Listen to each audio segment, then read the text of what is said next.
हल्की हल्की बारिश हो रही थी और नंदिनी जो है वो एक शॉर्ट नाइटी पहन करके घर के आंगन में बारिश में नहा रही थी। उसकी खूबसूरती जो थी वो उस ब्लैक नाइटी में और भी ज्यादा निखर के आएगी।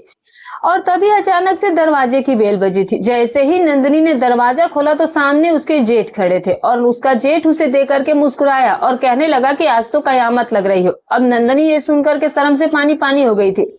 नंदिनी के 40 साल के जेठ बिना शादी के थे और वो किसी काम के सिलसिले में शहर में नंदिनी के घर पर पहुंचे थे, जो कि दिखने में काफी ज्यादा हैंडसम थे।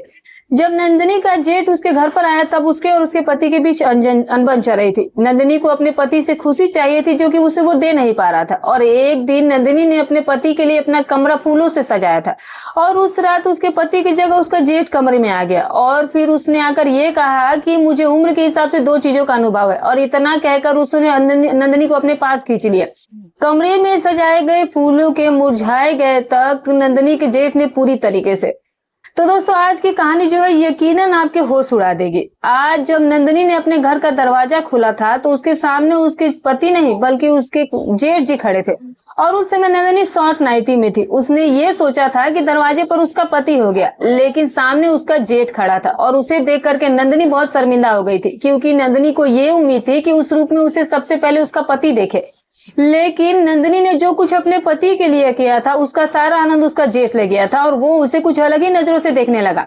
नंदिनी ने जेठ को देखकर जल्दी से ही कमरे की तरफ भागी थी, लेकिन तभी जेठ ने उसका हाथ पकड़ लिया और फिर उसने कहा कि बहू रानी कहाँ जा रही हो, मुझे पानी पीने को नहीं दोगी क्या? अब नंदिनी को उस समय उस छोटे कपड़े में शर्म आ रही थी और इसीलिए वो कपड़े बदलने के लिए कमरे में जा रही थी। और तभी उसने जेठ से कहा कि आप बैठिए, मैं 2 मिनट में आती हूँ। नंदिनी अपने कमरे में जाती है और जल्दी से साड़ी पहन करके बाहर आती है। नंदिनी ने जेठ जी को चाय और पानी ला करके दिया और वो अभी भी जेठ जो था वो उसे उस नजर से ही देख रहा था। और फिर जेठ ने पूछा कि बहू क्या खास बात, आज कुछ खास बात है क्या कि मैं गलत समय पर आ गया हूँ? तो नंदिनी कहती है कि दरअसल ऐसी कोई बात नहीं है भैया, दरअसल सच ये है कि दरवाजे पर मैं आपके भाई की उम्मीद कर रही थी, लेकिन कोई बात नहीं, आप भी मेरे लिए आए हैं, वो बहुत खुशी की बात है। और अब नंदिनी के जेठ ने सब कुछ देख लिया था तो फिर नंदिनी ने ये सोचा कि उसे घर की बात बताने में भी कोई हर्ज नहीं है। और नंदिनी ने अपने जेठ को बताया कि मैंने आज आपके भाई के लिए छोटा सा सरप्राइज रखा था, क्योंकि उनको काम की वजह से टाइम ही नहीं मिल पाता है। हम दोनों यहाँ पर अकेले रहते हुए भी एक दूसरे को ठीक से टाइम नहीं दे पाते हैं और बस इसीलिए आज कुछ नया करने के लिए मैंने उनके लिए सरप्राइज प्लान किया था। पति पत्नी के बीच की रुचि बने ने, बस इसीलिए बीच बीच में मुझे ये अच्छा लगता है कि पति के लिए सरप्राइज प्लान करूं। और ये मैंने कल इंटरनेट पर ही देखा था और आज इसीलिए मैंने आज आजमाने की भी कोशिश की थी। लेकिन देखिए, आज आपका भाई जो है वो फिर से समय पर नहीं आया। नंदिनी अपने जेठ से बात ही कर रही थी कि अचानक उसका पति राजेश घर आ गया था। अब उसे देख करके नंदिनी को बहुत ज्यादा गुस्सा आ गया था, क्योंकि नंदिनी के पति ने उससे पहले ही वादा किया था कि वो 2 घंटे पहले आज घर आएगा, लेकिन वो 2 घंटे देर से घर आया था। अगर वो आज टाइम पर घर आया होता तो शायद उसके भैया को दरवाजे से वो वापस भेज सकता था। अब घर आते हुए उसने अपने बड़े भैया को देखकर गले लगा लिए। नंदिनी की तरफ तो उसके पति ने देखा भी नहीं, देखता भी कैसे, क्योंकि उसे पता था कि उसकी पत्नी आज गुस्से में लाल होगी। अब उन दोनों को वो अकेला छोड़ करके वो किचन में चली जाती है। नंदिनी की जब उनकी बातें सुनाई दी तब उसे पता चला कि उसके भैया, उसके जेठ जो है वो 1 महीने तक उनके घर में रुकने वाले थे।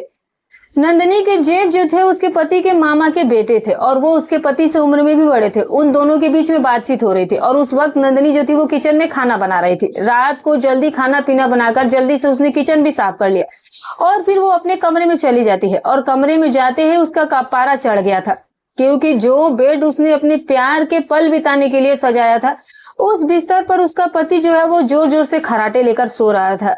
अब इस तरह के बिस्तर को देख करके उसे क्या इतना भी समझ नहीं आया कि नंदिनी ने, उसकी पत्नी ने इसको बिस्तर क्यों सजाया गया था। उसे बीवी से ज्यादा नींद प्यारी थी और उस समय नंदिनी गुस्से में बिल्कुल अपने कमरे में ना जाकर के बाहर हॉल में जाकर के बैठ जाती है और फिर हॉल में बैठकर वो खुद से ही बड़बड़ाना शुरू कर देती है। और तभी उसे जेठ का भी ध्यान नहीं था और कुछ समय पहले उसके जेठ उसके बगल में आकर के बैठ गए थे और नंदिनी का उसकी ओर ध्यान ही नहीं गया। और जब उसके जेठ ने उसका हाथ पकड़ा तो नंदिनी एकदम से ही चौंक गई थी, क्योंकि पहले ही वो नंदिनी अपने ख्यालों में डूबी हुई थी। अब जेठ के अचानक से आ जाने से नंदिनी डर भी गई थी और अब इस तरह से चौंका हुआ नंदिनी को देख करके उसका जेठ बोला कि क्या हुआ, तुम यहाँ अकेले बैठ करके क्यों बड़बड़ा रही हो? तब नंदिनी ने उसका हाथ पकड़ करके सीधा अपने कमरे की ओर खींच कर ले जाती है और फिर वहां ले जाकर उन्होंने वो सजाया वो बिस्तर उसे दिखाया। उसका जेठ बोला कि अरे तुमने आज तो बिस्तर बहुत ही अच्छे से सजाया था। शायद उसके जेठ को ये समझ नहीं आया कि नंदिनी उसे क्या दिखाने की साबित कर रही थी। और अब फिर से नंदिनी गुस्से से उस कमरे से बाहर निकल गई और फिर उसने जेठ से कहा कि जेठ जी, मैं सिर्फ आपको सजाया और बिस्तर नहीं दिखा रही थी, बल्कि मैं गुस्से में क्यों आपको क्या पता चल रहा है कि आपको समझ में नहीं आ रहा है। और तब उसका जेठ बोला है कि तुम्हारे चेहरे से मुझे सब कुछ समझ में पहले ही आ गया है। यकीनन वो बिस्तर तुमने राजेश के साथ प्यार भरे पल बिताने के लिए सजाया था, लेकिन राजेश जो है वो वहां आकर के जोर जोर से खराटे मार रहा है।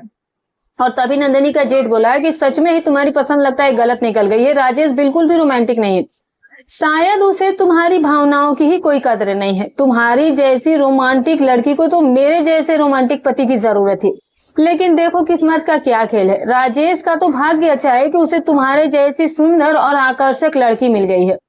अब उसके जेठ ने उसकी सुंदरता की तारीफ करनी शुरू की और ये सुन करके नंदिनी जो है वो पल भर के लिए अपना सारा गुस्सा ही भूल गई थी। नंदिनी के चेहरे पर मुस्कान आ गई थी।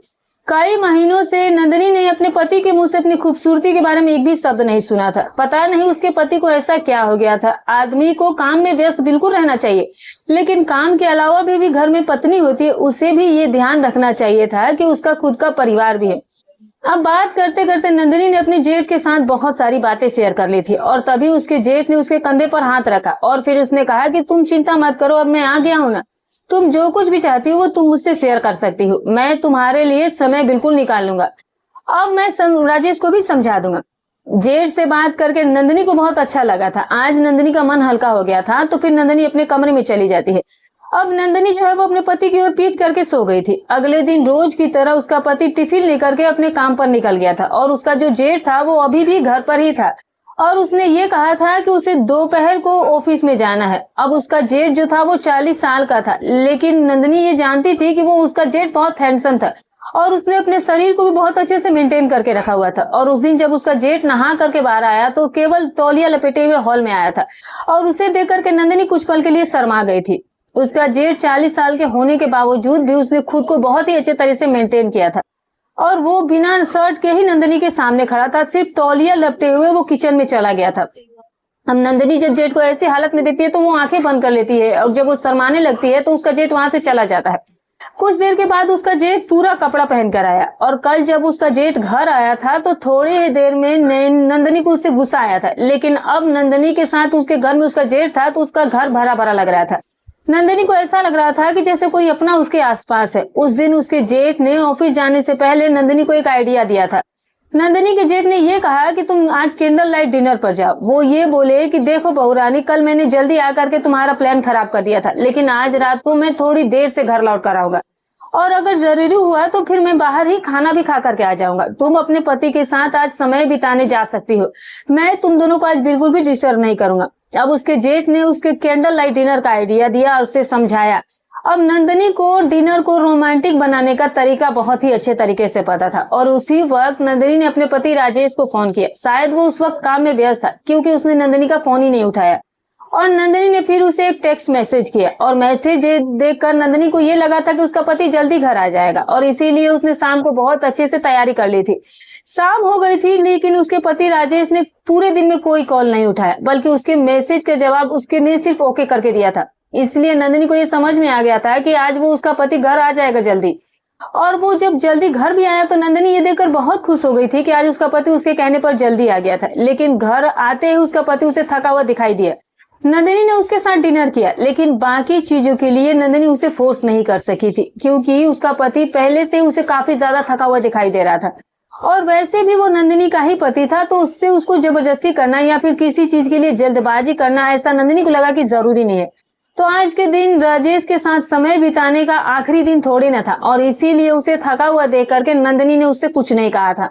नंदिनी ने उसे शांति पूर्वक कमरे में सोने के लिए कह दिया और अब उसके सो जाने के बाद नंदिनी अपना किचन साफ करने लगी थी। अब नंदिनी को इतनी जल्दी नींद नहीं आती थी।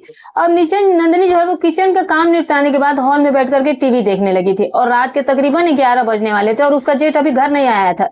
नंदिनी ने अपने जेठ को फोन करने को सोचा, तभी घर का दरवाजा खुला था और उसका जेठ अंदर आ गया था। अब नंदिनी ने उससे खाने के लिए पूछा, लेकिन उसके जेठ ने ये कहा कि वो खाना खा करके बाहर से आया है और 2 मिनट नंदिनी से बात करके जेठ उसका कमरे में चला गया था और उसके बाद नंदिनी भी अपने कमरे में जाकर के सो गई थी। अब ऐसे ही दिन बीतने लगे थे। जेठ के ऑफिस का समय जो था वो दोपहर के 12 बजे से शाम के 7 बजे का रहा करता था और वो सुबह से उसके काम में घरेलू मदद कर दिया करते थे। जिस तरीके से उसका जेठ उसकी मदद किया करता था वैसे ही उसकी मदद उसके पति ने कभी नहीं की थी। अब उसके जेठ के साथ जो भी लड़की शादी करेगी वो बहुत किस्मत वाली होगी, ऐसा नंदिनी सोचा करती थी, क्योंकि वो हर चीज में बिल्कुल ही परफेक्ट लड़का था। और अब उस दिन रात को नंदिनी जो थी वो अपने कमरे में राजेश के कपड़े देख रही थी। उसके शर्ट वो धोने के लिए निकाल रही थी और तभी उसके पैंट के जेब से उसे दिल्ली का टिकट मिला था। और फिर उसने अपने पति से पूछा कि ये कौन सा तुम्हारा इंपॉर्टेंट टिकट है। तब उसके पति ने ये बताया कि हाँ, कुछ दिनों के लिए मुझे दिल्ली जाना है ऑफिस के काम के लिए, और ये मुझे टिकट ऑफिस से ही मिला गया क्योंकि ऑफिस में ही पार्टी का भी आयोजन किया गया है, तो उसके लिए मैं दिल्ली जा रहा हूँ। अब पार्टी की बात सुनकर के नंदिनी को ये लगा था कि उसका पति उसको भी साथ ले जाएगा। तब नंदिनी ने उससे कहा कि अच्छा, पार्टी है तो फिर हमें कब निकलना है। और तब उसके पति ने ये कहा कि हमें, ये तुम क्या कह रही हो। तो नंदिनी ने कहा कि राजेश, पार्टी के लिए तुम मुझे भी साथ लेकर चल सकते हो। तो राजेश बोला कि पूजा, नंदिनी, पार्टी जो है वो ऑफिस के कर्मचारियों के लिए, वहां पर फैमिली मेंबर का कोई काम नहीं है और इसीलिए मैं तुम्हें नहीं ले जा सकता हूँ। तो बेकार की बातें करना बंद करो, पार्टी के लिए मैं ऑफिस के दोस्तों के साथ अकेला जा रहा हूँ। और ये कहकर उसका पति जो है पल भर में उसकी खुशियों को कम कर चुका था। अगले दिन उसका पति जो है वो दिल्ली के लिए निकल भी गया था और फिर पूरे 3 दिन के लिए वो दिल्ली गया था। उसने ये कह करके गया था कि पार्टी 1 दिन के लिए है, लेकिन उसके बाद 2 दिन दिल्ली के ऑफिस में उसका कुछ ऑफिस का काम है। अब पति के जाने के बाद नंदिनी जेठ के साथ अपने घर में अकेली रह गई थी और इसी दौरान उसके जेठ के ऑफिस में भी पार्टी थी। जेठ जो है वो नंदिनी को अपने साथ अपने ऑफिस के पार्टी में लेकर गया था। एक तरफ उसका पति था जो उसे अपने साथ कहीं भी ले जाने के लिए तैयार नहीं होता था, और दूसरी तरफ उसका जेठ था जो कि उसकी सारी इच्छाओं को पूरा करता था। नंदिनी को वो खुद अपने ऑफिस के पार्टी में लेकर गया था। उस पार्टी में गए हुए नंदिनी को वो इस तरह से घुमा रहा था जैसे कि वो उसकी प्रेमिका है। पार्टी शुरू होने से पहले वहां पर अवार्ड फंक्शन था और वहां पर उसके जेठ को बेस्ट परफॉर्मर का अवार्ड मिला था। और अवार्ड स्वीकारते समय भी जेठ जो है वो नंदिनी को अपने साथ स्टेज पर ले गया था। वो उसे हर छोटी चीज में प्रायोरिटी दे रहा था। पार्टी से घर आते समय नंदिनी ने जेठ से पूछा कि भैया, आप मुझे अपने साथ लेकर के क्यों गए थे, वो तो आपकी ऑफिशियल पार्टी थी। और तब उसके जेठ ने ये कहा कि अरे बहू, ऐसा कुछ नहीं है, तुम ना बहुत ही सीधी सादी हो। वो पार्टी सिर्फ कर्मचारियों के लिए नहीं होती है, बल्कि असल में हमें अपने परिवार को भी साथ ले जाने के लिए अलाउड होता है। और ये पार्टी में आने से पहले ही बता दिया जाता है कि परिवार के सदस्यों के लिए भी ये पार्टी होती है। अब नंदिनी के जेठ ने उसके सवाल का जवाब उसे बहुत अच्छे तरीके से समझा दिया था। उस रात जब वो घर जाकर नंदिनी अपने कमरे में अपने कपड़े बदल रही थी, तभी उसकी ड्रेस के पीछे का हुक नहीं खुल रहा था और उस वक्त उसका पति भी घर पर नहीं आया था। अब नंदिनी को यह समझ नहीं आया कि वो किससे मदद ले और वो खुद से ही कोशिश करने लगी। और तब अचानक उसके जेठ उसके कमरे में आ गया। नंदिनी को इस तरह से परेशान देखकर उसका जेठ उसके पास गया। तो नंदिनी से वो बोला कि नंदिनी, क्या बात है, तुम ऐसे क्यों लग रही है कि तुम समस्या में हो, क्या बात हो गई है। और तब नंदिनी ने उससे मदद लेकिन नहीं मांगी, लेकिन फिर भी उसका जेठ आगे आकर उसके हाथों से उसका ड्रेस का हुक खोला था और फिर उसके बाद वो कमरे से बाहर निकल गया था। थोड़ी ही देर के बाद नंदिनी कपड़े बदल करके बाहर आ गई और फिर उसने पूछा, जेठ जी की बताइए आपको क्या प्रॉब्लम हुई है। तब वो बोला कि नंदिनी, एक तो गर्मी बहुत ज्यादा बढ़ गई है और इसी बीच मेरे कमरे का एसी भी बंद हो गया है। रात भर मैं बिना एसी के सो नहीं पाता हूँ और अब सोने का क्या करूँ, अब तुम ही मुझे कोई आइडिया दे दो। अब नंदिनी के घर में सिर्फ 2 ही एसी थे, एक उनके कमरे में और एक गेस्ट रूम में। अब उसके जेठ जो थे वो गेस्ट रूम में सोते थे और अब उसे नींद नहीं आएगी ये सुन करके नंदिनी को उसे अपने कमरे में सोने के लिए कहना पड़ा। उस रात उसके जेठ उसके कमरे में उसके बेड पर सोए थे। राजेश की जगह पर आज उसके जेठ ने ले ली थी। रात भर नंदिनी को नींद नहीं आई थी। नंदिनी को कुछ ज्यादा ही अनकंफर्टेबल महसूस हो रहा था और कुछ दिनों से उसके जेठ जो थे वो उसके साथ खुद को इतना कंफर्टेबल कर देंगे ये तो नंदिनी को भी अंदाजा नहीं था। और ऐसे ही अगले दिन उसके जेठ की छुट्टी थी। घर का राशन भी खत्म हो गया था और अब नंदिनी को राशन खरीदने के लिए बाहर जाना था। अब उसका राजेश पति जो था वो बाहर जाने से पहले उसे पैसे देकर भी नहीं गया था।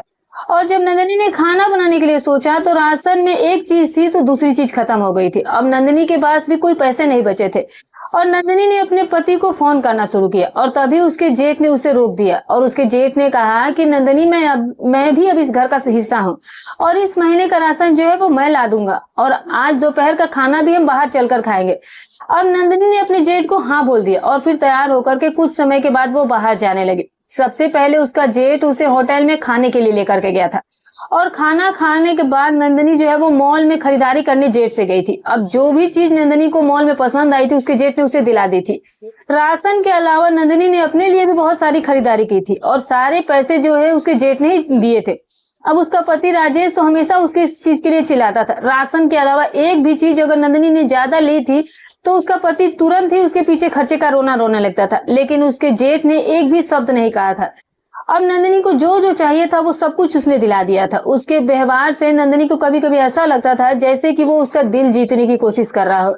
और उस दिन रात को नंदिनी ने मॉल से खरीदा हुआ नाइट ड्रेस पहना हुआ था और उसे उस ड्रेस में देखकर उसके जेठ उसके तरफ देखते ही रह गए और फिर उसने कहा कि नंदिनी, इसमें तुम बहुत सुंदर लग रही हो। और उस रात भी वो उसके साथ उसके ही कमरे में सोए। आधी रात को अनजाने में नंदिनी ने उसके तरफ खिसक करके अपने गले लगा लिया था। सुबह जब नंदिनी की आंख खुली तो वो उनके बेहद ही करीब थी। नंदिनी जो है वो तुरंत अपने जेठ से दूर हुई थी और फिर उठ करके वो अपने काम में लग गई थी। आज भी उसके जेठ ने छुट्टी ली थी। सुबह नाश्ता करने के बाद वो किचन का बर्तन साफ कर रही थी, तभी उसका जेठ उसके पीछे आ गया था और उसके हाथ में साबुन का झाग था नंदिनी का। और तभी उसके जेठ ने अचानक से उसके पेट में चुटकी काट दी थी और उसके स्पर्श से नंदिनी कांप गई थी और तभी उसका संतुलन बिगड़ गया और फिर वो अपने जेठ के ही ऊपर गिर गई थी। किचन में वो दोनों एक दूसरे के बेहद ही करीब हो गए थे। नंदिनी के हाथ का झाग उसके जेठ के चेहरे पर लग गया था और ये देखकर नंदिनी हंसने लगी थी। नंदिनी को हंसते हुए देख करके उसका जेठ जो है वो प्रेम भरी नजरों से देखने लगा था। अब उसके जेठ की नजरों में उसके लिए काफी प्यार था, भले ही वो कुछ बोलता नहीं था। और ये देख करके नंदिनी ने हंसना बंद कर दिया और फिर उससे दूर होते ही उसने अपने जेठ से पूछा कि आपने मुझे ऐसे चुटकी क्यों काटी। तब उसके जेठ ने कहा कि नंदिनी, मैंने तुम्हारे पेट पर लाल चींटी देखी थी, बस मैं उसे ही हटा रहा था। और फिर बात करते करते उसका जेठ उसके हाथ का झाग अपने चेहरे पर लगा दिए और फिर इस तरह से नंदिनी और उसके जेठ की मस्ती शुरू हो गई और मस्ती करते करते उसने उसके जोर से गले लगा लिया था पीछे से। अब धीरे धीरे उसका जेठ मर्यादा भूलने लगा। अब नंदिनी और उसके जेठ के बीच कुछ गलत होने से पहले एक दूसरे से दूर हो गए थे। उस दिन पूरा दिन नंदिनी के दिमाग में उसके जेठ का ही ख्याल चलता रहा। वो उसके बहुत ही करीब आ गया था।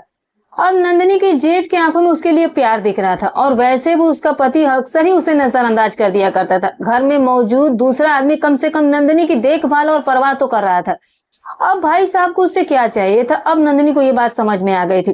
पिछले कुछ दिनों से जिस सुख की उम्मीद नंदिनी लगाए बैठी थी वो सुख शायद उसे अब जेठ से मिलने वाला था। अब उसका जेठ जो था राजेश से उम्र में बड़ा था, राजेश से ज्यादा स्मार्ट भी था और दिखने में भी अच्छा था। निश्चय ही वो दो बातें कुछ ज्यादा ही अच्छे से जानते होंगे कि किसी औरत को कैसे खुश रखा जाता है। रात को भी राजेश के घर आने की संभावना थी, लेकिन वो रात के 9 बजे घर आ भी गया था और सोने से पहले नंदिनी ने दूसरा नाइट ड्रेस पहन लिया था। राजेश ने वो ड्रेस जब नंदिनी को पहने हुए देखा तो उससे पूछा कि 2 दिन में ये ड्रेस कहाँ से तुम्हारे पास आ गई। तब नंदिनी ने उसे ये नहीं बताया था कि वो ड्रेस उसके जेठ ने उसे दिलाया है। नंदिनी ने ये कहा कि मेरे पास थोड़े पैसे बचे थे तो मैंने उनसे ही ये ड्रेस खरीदा है।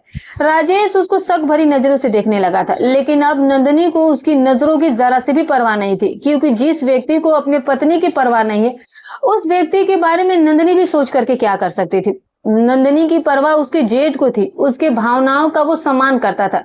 और अब बात ये नंदिनी को भी समझ में आ गया था कि वो ही उसे फूल की तरह संभाल करके रख सकता है और अब इस फूल की खुशबू जो थी वो उसके देखभाल करने वाले उसके मालिक के आसपास देखनी चाहिए। ये चीज नंदिनी को समझ में आ गई थी। अब उस दिन नंदिनी जो थी वो राजेश से थोड़ी दूर थी। अगले दिन राजेश और जेठ अपने अपने समय पर अपने ऑफिस के लिए निकल गए थे। आज भी किचन में काम करते हुए समय पर उसके दिमाग में उसके जेठ का ही ख्याल आ रहा था कि जेठ जी के पास जाकर के राजेश को कहीं वो धोखा तो नहीं दे देगी। नंदिनी को ऐसा महसूस हो रहा था और उस समय उसने दोनों की ही परीक्षा लेने का फैसला किया। नंदिनी ने जेठ और राजेश को एक संदेश भेजा कि मेरी तबीयत बहुत ज्यादा खराब हो गई है और मैंने घर का दरवाजा भी खुला छोड़ दिया है और मैं अपने कमरे में चली जाती है। अब संदेश भेजने के 20 मिनट बाद उसका जेठ घर आ गया था और घर में आते ही वो नंदिनी के कमरे में गया और उसके पास जाकर कोई उसकी हालत चेक करने लगा। नंदिनी के जेठ के चेहरे पर उसकी चिंता साफ दिखाई दे रही थी और वो नंदिनी को चेक कर रहे थे और तभी नंदिनी हंस पड़ी थी। अब उसका हंसना देखकर उसका जेठ बोला कि नंदिनी, तुम भी क्या मजाक कर रही हो, तुम्हारी तबीयत खराब हो गई, तुमने ऐसा बोला तो हम ये संदेश पढ़ करके मैं कितना डर गया, घबरा गया, तुम्हें हुआ क्या था। तो नंदिनी से जब वो पूछता है तब फिर ये पूछता है कि ये मजाक करने का समय नहीं है, और तब नंदिनी ने अपनी जेठ का हाथ पकड़ा और फिर उससे अपने पास बैठाया।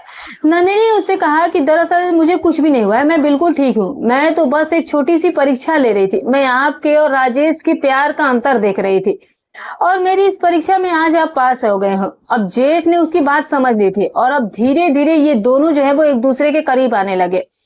जेठ की 40 साल की तपस्या जो थी वो आज समाप्त होने वाली थी। नंदिनी और उसका जेठ एक दूसरे के इतने करीब आ गए थे कि कुछ ही समय में वो अपने प्यार के पलों का भी आनंद लेने वाले थे।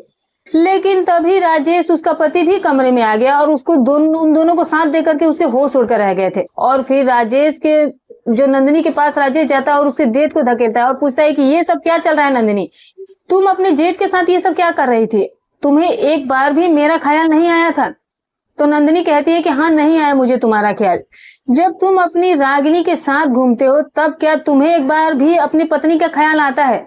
मेरी तबीयत खराब हुई है ये मैसेज देख करके भी तुम घर इतनी देर से पहुंचे, और ये मुझे पहले से ही पता था और इसीलिए मैंने जानबूझ करके तुम्हें मेरा और भैया का एक साथ वाला सेल्फी वाला फोटो भेजा था। मैंने तुम्हें भेजे हुए मैसेज में भी जानबूझ करके ही लिखा था कि मैं उनके साथ अपना रिश्ता बढ़ा रही हूँ। वैसे भी तुम शक करने में काफी ज्यादा एक्सपर्ट हो, लेकिन शक भी तभी करना चाहिए जब आपका खुद का चरित्र साफ हो। मेरी नजर से पीछे तुम जो कुछ भी कर रहे हो वो क्या तुम सही कह रहे हो? और अगर तुम सही कह रहे हो तो फिर मेरा और मेरे जेठ का भी रिश्ता सही है। हम दोनों जो कुछ भी कर रहे हैं उसमें मुझे कुछ भी गलत नहीं लगता है। अब नंदिनी जो थी वो कुछ भी बोले जा रही थी और राजेश गुस्सा आ गया था। राजेश कहता है कि तुम किस रागिनी के बारे में बोल रही हो? और तब नंदिनी ने उसकी और उसकी प्रेमिका की तस्वीरें उसे दिखाई। नंदिनी को उसके पति का सारा सच पहले से ही पता था, लेकिन फिर भी वो उसके प्यार के पाने के लिए सब्र कर रही थी और उस घर में वो रुकी हुई थी। नंदिनी ने अपने पति से कहा कि राजेश, तुम और कितना झूठ बोलोगे? ऑफिस का काम और मीटिंग बता करके तुम उस लड़की को बाहर शहर ले जाकर के घुमाते हो, फिराते हो, उसके साथ समय बिताते हो, न जाने तुम कितने पैसे भी उस पर खर्च करते हो। लेकिन पत्नी ने अगर एक चीज मांग दी तो तुम उसके लिए पीछे खर्च कर रोना शुरू कर देते हो। तुम्हारी सच्चाई जानते हुए भी मैं तुम्हारे घर में रुकी हुई थी। तुम्हें खुश करने के लिए मैं सारी कोशिश भी करती थी, कभी कमरा सजाती तो कभी कैंडल लाइट डिनर करती तो कभी कुछ और करती थी। शायद मुझ में ही कोई कमी रही होगी। तुम्हें जो प्यार चाहिए शायद वो मैं तुम्हें दे नहीं पा रही हूँ, और ऐसा ही मुझे लगता भी था। मैं खुद को ही इस चीज के लिए दोषी मानती थी और फिर मुझे जेठ ने सारा समय पर ही सच बता दिया था, और ये अच्छा ही हुआ, वरना मैं खुद को ही दोषी मानती और खुद ही डिप्रेशन में चली जाती और भला ही अपने साथ ही कुछ बुरा कर बैठी। और सारी कठिन परिस्थितियों में मेरे जेठ ने ही मुझे संभाला है। और हाँ, तुम जिस सकी नजर से हमें देख रहे थे वो नजर एक बार हटा लो। जेठ जी और मेरे बीच में ऐसा कुछ है ही नहीं। तुम्हें सबक सिखाने के लिए मैं उनके साथ मिलकर के ये सारा नाटक कर रही थी। आज जो तुमने देखा वो भी हमारे नाटक का ही हिस्सा था। अगर तुम मुझे किसी दूसरे आदमी के साथ नहीं देख सकते हो तो फिर मैं तुम्हें किसी दूसरी लड़की के साथ कैसे देख सकती हूँ? अब राजेश जो था वो नंदिनी के सामने सिर झुकाए हुए खड़ा था। नंदिनी अपना बैग उठा करके अपना मायके ही जा रही थी। अब आगे नंदिनी जो थी वो कुछ और नहीं सहन करना चाहती थी। अब राजेश को भी उसकी गलती का कहीं ना कहीं एहसास हो गया था और उसे अपनी गलती की भी समझ आ गई थी। और फिर उसने नंदिनी को जाने से मायके जाने से रोका और फिर उसने पत्नी से माफी मांगी और कहा कि आज के बाद वो किसी दूसरी लड़के के पीछे नहीं जाएगा। उसने वादा किया था और वो पत्नी के साथ हमेशा वफादार रहेगा। उसके जेठ ने उसकी मदद की, इसके लिए उसने अपने जेठ को धन्यवाद किया है। जेठ का विवाह हो चुका था और उसकी एक 10 साल की बेटी भी थी, लेकिन 1 साल पहले उनकी पत्नी ने उन्हें इस तरीके से धोखा दे दिया था कि घर गृहस्थी का महत्व जो है वो अच्छे तरीके से उसे पता था और उसकी गृहस्थी बचाने के लिए उनकी कोई मदद नहीं कर सका था। लेकिन जब जेठ ने उसकी बात सुनी तो वो उसकी गृहस्थी बचाने में बहुत मदद की थी और जेठ ने उसके अपनी जिंदगी की कीमती चीज खो दी थी, जो थी उसकी गृहस्थी, और जो कि उसको बहुत कदर थी। जो वो खो चुका है सिर्फ उसे ही उसकी कीमत पता होती है। आज उसकी जेठ की मदद की वजह से नंदिनी फिर से अपनी गृहस्थी बचा पाई थी। आजकल हर दूसरा पुरुष या स्त्री अपना अच्छा खासा परिवार चलाते हुए भी बाहर प्यार में पड़ जाता है, और ये कोई ट्रेनिंग नहीं है, बल्कि बाहर के व्यक्ति आपको आपका परिवार के सदस्यों की तरह बिल्कुल नहीं संभाल सकता है। वो सिर्फ और सिर्फ अपनी जरूरतें आपसे पूरी करेगा। ऐसे ही बढ़ते एक्स्ट्रा मैरिटल अफेयर की वजह से तलाक के भी मामले बढ़ते जा रहे हैं। ऐसे समय में किसी भी स्त्री का तुरंत मायके जाना अपने पति को आजादी देने जैसा हो जाता है। इसीलिए परिस्थिति से भागने के बजाय अपनी परिस्थिति को सामना करने की हिम्मत करे। पति चाहे कितना ही गलत रास्ते पर चले, एक पत्नी ही है जो कि उसे सही और सीधा कर सकती है। ये जो है वो हर स्त्री को समझना चाहिए। तो दोस्तों ये थी आज की कहानी। आपको ये कहानी कैसी लगी कमेंट करके जरूर बताइएगा।